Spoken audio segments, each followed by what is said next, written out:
Hello, my name is Benjamin Hart. I'm an American attorney and the managing director of Integrity Legal here in Bangkok, Thailand. As the title of this video suggests, we're discussing the Eastern Economic Corridor, or the EEC as it's called here in Thailand. I thought of making this video after reading a recent article from The Nation, that's nationthailand.com. Article is titled, Cabinet Approves Operational Plan for Trillion Baht EEC Smart City Project. Quoting directly, the Cabinet on Tuesday approved the operational plan for a 1.35 trillion baht business hub and smart city project in the Eastern Economic Corridor, EEC.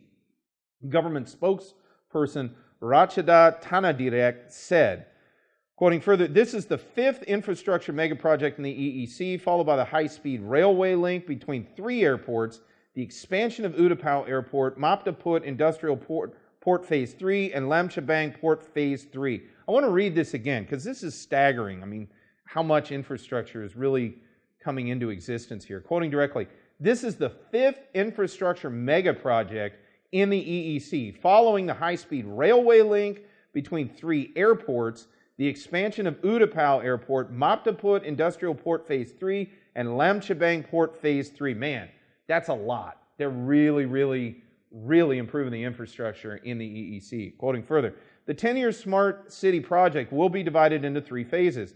First phase, 2023 to 2027, the business and financial hub plus government and residential complexes will be constructed on 5,795 rai of land, 40% of the whole project. Under the second phase, 2028 to 2029, the business hub will be expanded and a medical center built on 4,254 rai of land, 29%. The final phase, 2030 to 2032, will see the remaining 4,570 rai, 31%, developed as commercial and residential complexes to accommodate the growing population. So it looks like it's pretty well planned. It looks like they are anticipating this area to become a major entrepot between probably, I would guess, Southern Asia, most notably India, East Africa, the Middle East as well, and then also East Asia, especially Northeast Asia. So Thailand kind of becoming a hub, for lack of a better term. And I suspect this will probably occur not only in a maritime context, but probably, in terms of air travel and air logistics, not to mention ground travel.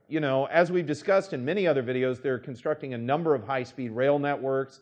It's all going to kind of converge between Bangkok and this Eastern Economic Corridor, and then it's going to interact with not only the port, but the overland routes over to the Andaman and just generally speaking, that this is kind of the spoke in the middle of the wheel, so to speak, of Southeast Asia in terms of a major logistical, possibly financial and business hub. And then, the spoke in the wheel, the spider at the center of the web, as it were. I mean, major stuff is really happening in the Eastern Economic Corridor. And I think when we're looking back at the end of this, when this is supposedly all completed, come the end of this decade, we're probably going to look back and say, wow, that was built at breakneck speed. It was a major improvement to the overall infrastructure of that particular location. And I suspect it's going to have substantial upside benefits for the business sector here in the Kingdom of Thailand.